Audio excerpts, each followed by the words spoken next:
সুপ্রিয় ছাত্রছাত্রীবৃন্দ, এই মুহূর্তে আমি তোমাদেরকে যে জিনিসটি নিয়ে আলোচনা করব সেটি হচ্ছে কন্ডিশনাল সেন্টেন্সেস।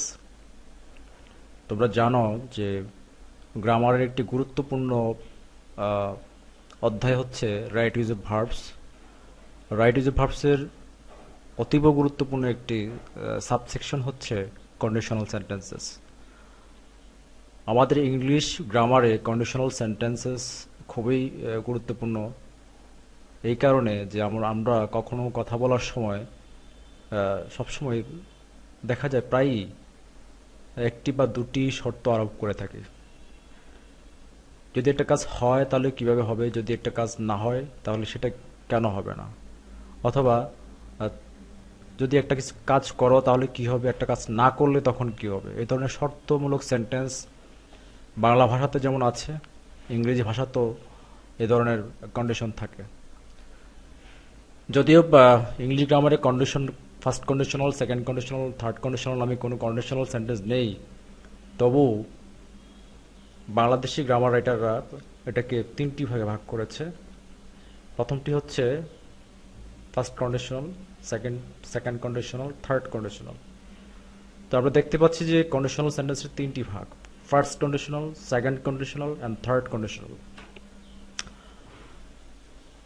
এই তিন ধরনের কন্ডিশন ইংরেজি সেন্টেন্সে মোটামুটি দেখা যায়। তো আমরা প্রথমেই যে জিনিসটি আলোচনা করব সেটি হচ্ছে ফার্স্ট কন্ডিশনাল। তো ফার্স্ট কন্ডিশনাল সেন্টেন্সে আমরা দেখব যে তার স্ট্রাকচারটি কি। তো স্ট্রাকচারটি হচ্ছে if plus present tense, comma, subject plus shall, will, May, can and must. তারপর আমরা দেখতে পাচ্ছি এখানে দেখতে পাচ্ছি তারপরে হচ্ছে ভার্বের বেস ফর্ম।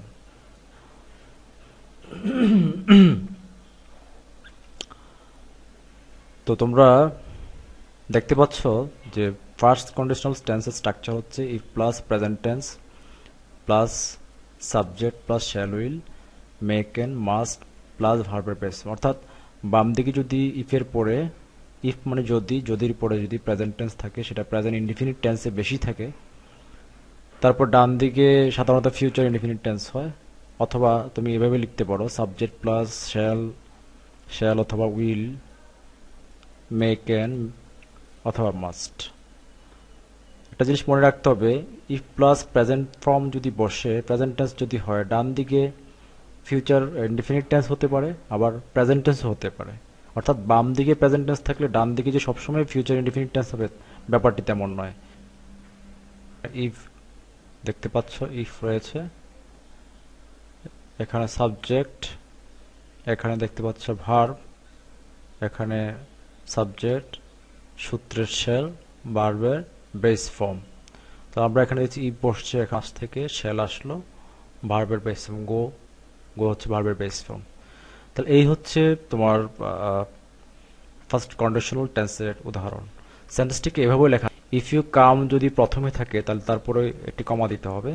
কিন্তু ইফ ইউ কাম যদি দ্বিতীয় অংশে চলে যায়, মানে I shall go if you come ডান দিকে চলে যায়, তাহলে তোমাকে আর ওই সেন্টেন্সে কমা ইউজ করতে হবে না। আশা করি তোমরা ব্যাপারটি বুঝতে পেরেছ।